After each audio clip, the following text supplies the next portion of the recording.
Why, hello everybody, Godzilla Gigan fans here. Today, I'm doing my toy review. Today, I'll be showing what's inside my bag. I guess you guys can see the name of it. But here, let me just check it out. It's this. My Godzilla vs. Kong figure from Playmats. Sorry about that again, so let's open up the pack. Oh no, kids, don't play with knives, okay? Leave it to the professionals. That's what I say. Okay. Yeah, let's try. Do it. Okay. Yeah, okay, we got the figure out. I have to get the tail out of here.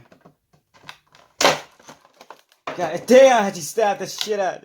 Holy shit, I stabbed the thing when I was. Okay, so the last try is easy. Just simple pulling up.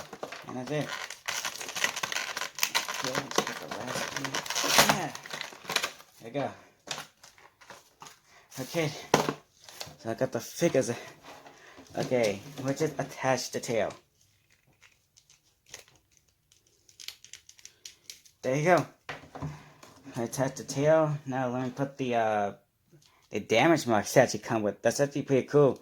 That's come with damage mark. Hold on, be right back. Alright, I'm back and I put the damage mark in. So the figure only have like a bit of poetry. Arm move, head moves a bit, mouth also move, legs, the feet barely move, tail has like only this. That's all it. So yeah, what do you think?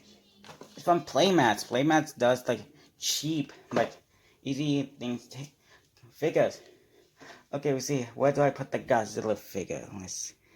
Oh, put in the mouth. If you guys can't say it, sorry. Here, let me just put it in. There we go. Oh, this thing was great. Great to buy. So yeah, that will be it for today. I'm sorry this is a little short. This is all I got. So yeah, guys. Bye.